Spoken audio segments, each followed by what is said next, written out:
അങ്ങനെ മഴയൊക്കെ പെയ്തു, കുളമൊക്കെ നിറഞ്ഞു. കുളത്തിൽ നിറയെ പായലും നിറഞ്ഞു.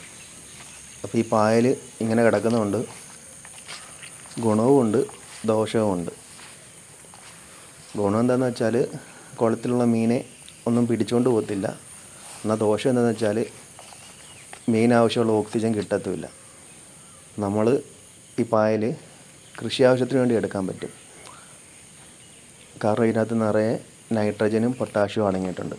അപ്പോൾ നമ്മളതിന് വേണ്ടി കുറേ ഗ്രോ ബാഗൊക്കെ മേടിച്ചിട്ടുണ്ട്. കറുത്ത ഗ്രോ ബാഗാണ്. ഇത് തൂക്കിയാൽ മതി. ഇത് 1 കിലോ 160 രൂപ, 150 രൂപ, അങ്ങനെ പല റേറ്റിൽ കിട്ടും. ഏകദേശം ഒരു 10-25 എണ്ണം കാണും 1 കിലോ.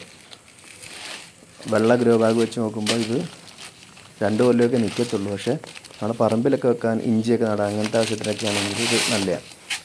അതിൻ്റെ പകുതി വില ആവത്തുള്ളൂ വെള്ള ഗ്രോ ബാഗിൻ്റെ.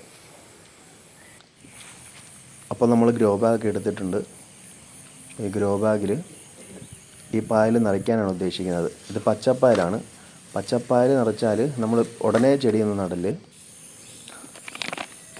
ഇപ്പോൾ 2 എണ്ണം നിറച്ചിട്ടുണ്ട്. ഉണങ്ങിയ പായലാണെങ്കിൽ കുഴപ്പമില്ല, ഡയറക്റ്റ് മണ്ണിട്ട് നമുക്ക് ചെടിയെ കാണാൻ പറ്റും. ഇത് പച്ചപ്പായൽ അതുകൊണ്ട് കുറച്ച് ദിവസം വെച്ചേക്കണം. ഏകദേശം മുകൾ ഭാഗം വരെ പായലെടുത്തിട്ടുണ്ട്. ഇനി നമുക്ക് അതിൻ്റെ മുകളിൽ നടക്കേണ്ട വളം എടുക്കാൻ പോകാം.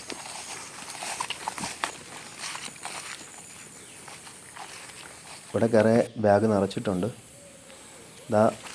ഇത് മണ്ണിര കമ്പോസ്റ്റാണ്. ഇത് ചാണകവും മണ്ണും എല്ലാമായിട്ട് കൂട്ടിയിട്ടിരുന്നതാണ്, ഇലകളെല്ലാം ആയിട്ട്. അപ്പോൾ ഒരു വളമാണ്, നല്ലൊരു വളമാണ്. അതിൽ നിറയ്ക്കാം.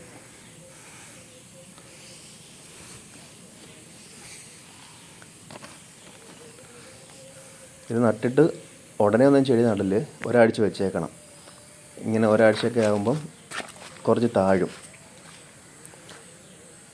എന്നിട്ട് കുറച്ചുകൂടി മണ്ണിട്ടിട്ട് നമുക്ക് വീണ്ടും ചെടികളൊക്കെ നടാം. അപ്പോൾ നല്ല പോലെ ചെടികളൊക്കെ കിളിക്കും ഇതിൽ.